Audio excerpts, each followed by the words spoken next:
بسم اللہ الرحمن الرحیم۔ الحمد للہ رب العالمین والصلاة والسلام علی خاتم النبیین۔ ربیع الاول سن یکم ہجری جب آپ صلی اللہ علیہ وسلم ہجرت مکمل کر چکے تو قطع زمین خرید کر مسجد نبوی کی پہلی اینٹ رکھی۔ بنیادیں 3 ہاتھ گہری، 3 ہاتھ اونچی، 100 ہاتھ لمبائی، 100 ہاتھ چوڑائی، کھجور کے تنوں کو بطور ستون اور شہتیر استعمال کیا گیا۔ چھت کھجور کے پتوں سے بنائی گئی۔ جنوبی مشرقی کونے پر ایک چبوترا بنایا گیا۔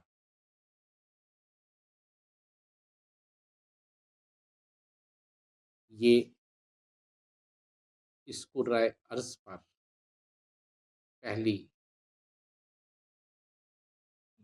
یونیورسٹی تھی اور یہیں پر نبی کریم صلی اللہ علیہ وسلم نے اپنے معلم ہونے کی تفسیر بتا دی۔ اصحاب صفا کے نام سے جانے جاتے۔ یہ کرۂ ارض پر اپنی نوعیت کی پہلی تربیت گاہ تھی جہاں علم و عمل کی نئی جہد روشناس ہوئی۔ اس یونیورسٹی میں معاشرتی اصول، روحانی اصاف، معاشی اوزان، سیاسی تربیت، عسکری مہارتیں، ثقافتی خود و خال، جسمانی اور روحانی علاج، حسن عمل اور عمل صالح کے شعبہ جات میں دن رات علم و ہنر بانٹا جاتا تھا۔ اور حیرت کی بات کہ مدرس صرف ایک۔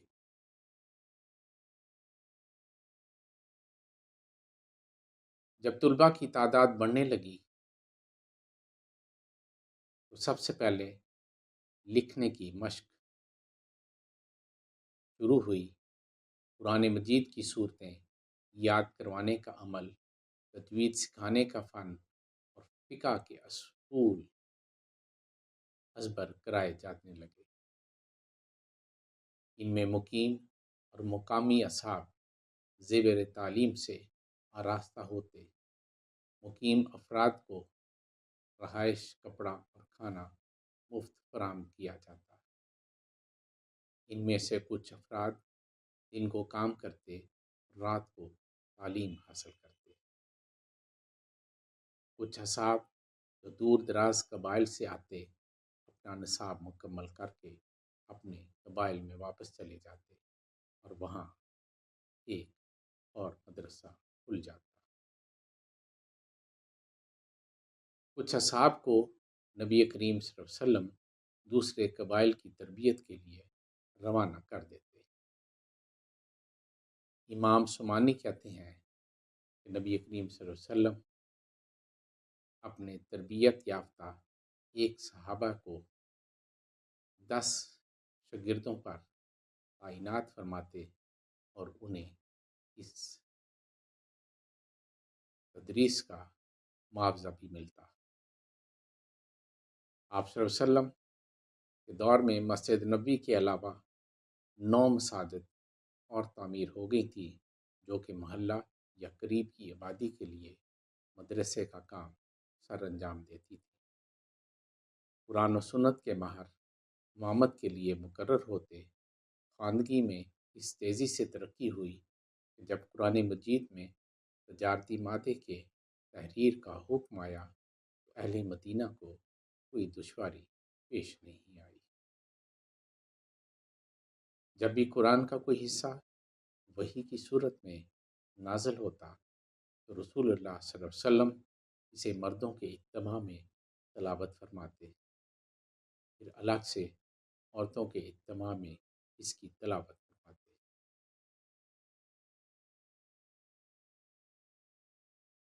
ابن اسحاق روایت کرتے ہیں۔ اس سے یہ بات اس امر کی نشاندہی کرتی ہے کہ مرد و زن کے تعلیمی نصاب یکساں تھے۔ اہل سیر مکمل طور پر نصاب کی کھوج تو نہیں لگا سکے، مگر ہر دور کے انسان کو خواہ وہ ایمان یافتہ ہو یا ایمان باختہ تسلیم کرنا پڑا کہ آپ صلی اللہ علیہ وسلم کی تعلیم و تربیت نے کائنات کے بہترین افراد تیار کیے۔ علم و نور کے اس سرچشمہ فیض سے جو بھی مستفید ہوا مفید ترین بن گیا۔ جس کے نصیب میں آپ صلی اللہ علیہ وسلم کی صحبت میسر آئی وہ منشور ہما ہو گیا۔ ہما جہت شخصیات کے قد و قامت کو کوئی چھو نہ سکا۔ ایک ہی جسم میں عسکریت، امامت، معیشت، روحانیت، معاشرت اور انسانیت مقید ہو کر رہ جاتی۔ تدریسی عمل میں تفصیل بیان کرنے کے آخری حد تک جانے کا تصور آپ صلی اللہ علیہ وسلم سے مرحمت ہوا۔ چند امثال جزیات آپ کو پیش کر رہا ہوں۔ آپ صلی اللہ علیہ وسلم کے بارے میں جب کچھ لکھنا چاہتا ہوں، بولنا چاہتا ہوں، کہنا چاہتا ہوں تو الفاظ کا ذخیرہ اور اپنا دامن تنگ پاتا ہوں۔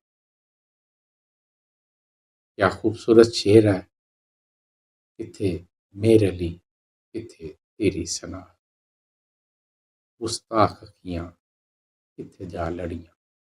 یہ الفاظ قرآن کریم سے ایک نئے انقلاب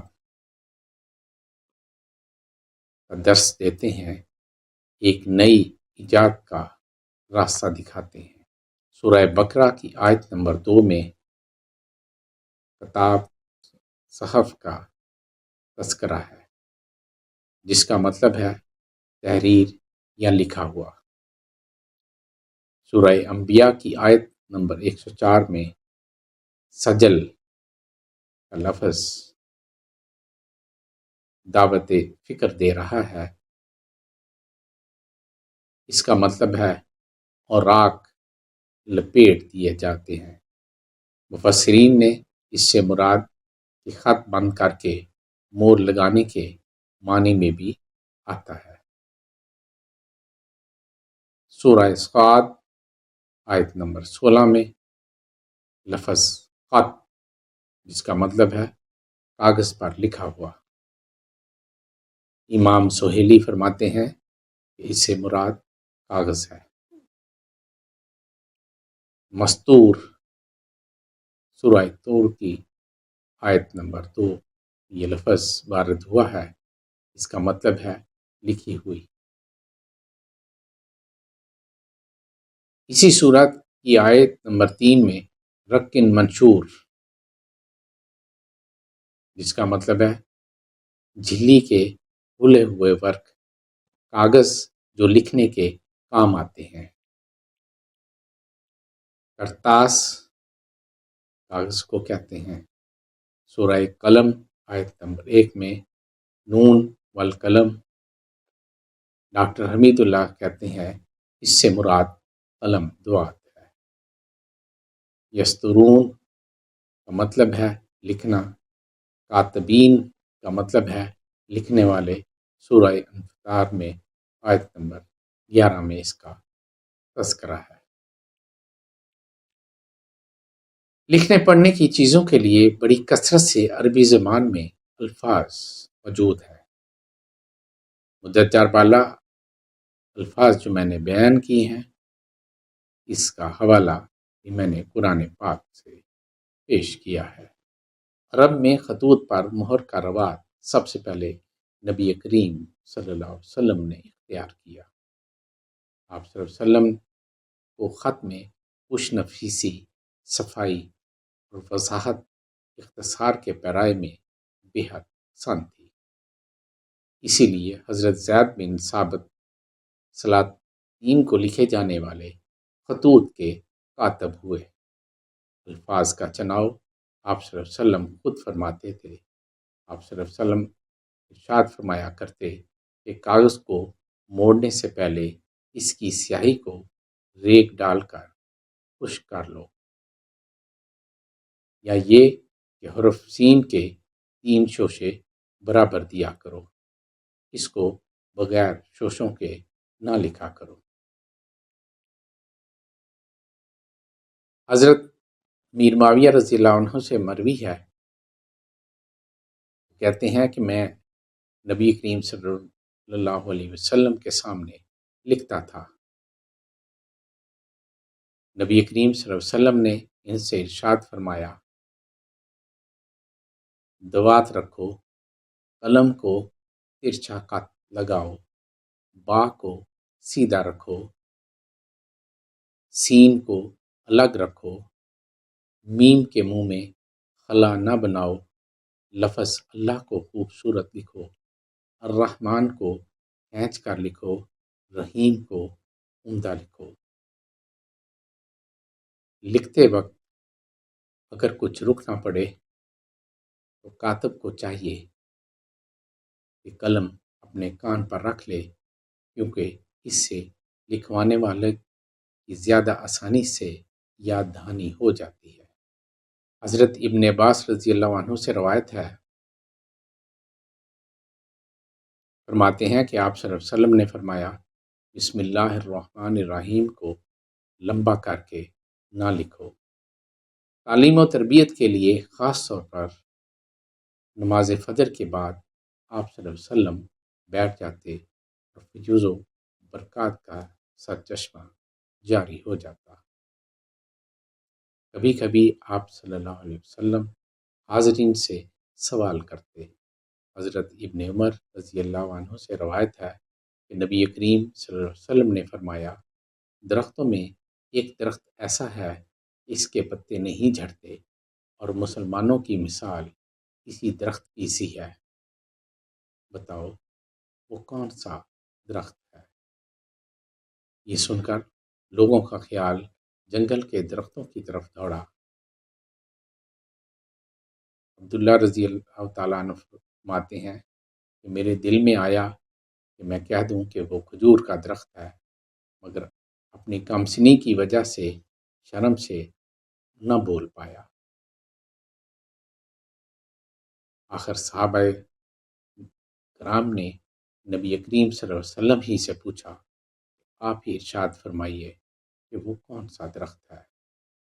آپ صلی اللہ علیہ وسلم نے فرمایا، یہ کھجور کا درخت ہے۔ بخاری، دارمی اور مفرد الاداب سے نقل کر رہا ہوں۔ رسول اللہ صلی اللہ علیہ وسلم نے صحابہ کرام کو سمجھانے کے لیے زمین پر ایک سیدھی لکیر کھینچی، پھر اس سے نکلتی ہوئی کئی لکیریں کھینچی اور اپنی بات کی وضاحت کرتے ہوئے فرمایا، یہ سیدھی لکیر صراط مستقیم ہے جو چلنے والے کو سیدھا منزل پر پہنچا دیتی ہے۔ اس سیدھی لکیر سے نکلنے والی دوسری سب لکیریں دوسرے راستے ہیں جو خواہ اسی سیدھے راستے سے نکلتے ہیں لیکن منزل پر پہنچانے کی بجائے کہیں اور لے جاتے ہیں۔ مسند احمد سے نقل کر رہا ہوں۔ اس طرح کے طرز تعلیم سے طلباء کے اذہان میں باتیں نقش ہو جاتی ہیں اور وہ کبھی نسیان کا شکار نہیں ہوتا۔ آپ صلی اللہ علیہ وسلم کا فرمان عالی شان ہے کہ اللہ تبارک تعالیٰ نے مجھے معلم بنا کر بھیجا ہے۔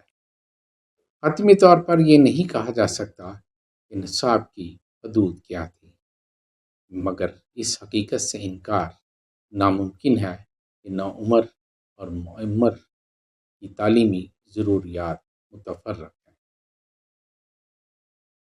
بچوں کو نشانہ اندازی پیراکی خاص طور پر بچپن میں ہی سکھائی جاتی تھی۔ نماز کا طریقہ اور انہیں اس کا عادی بنانا سب سے اہم جانا گیا، حتیٰ کہ نماز نہ پڑھنے پر انہیں سزا دینے کا بھی حکم تھا۔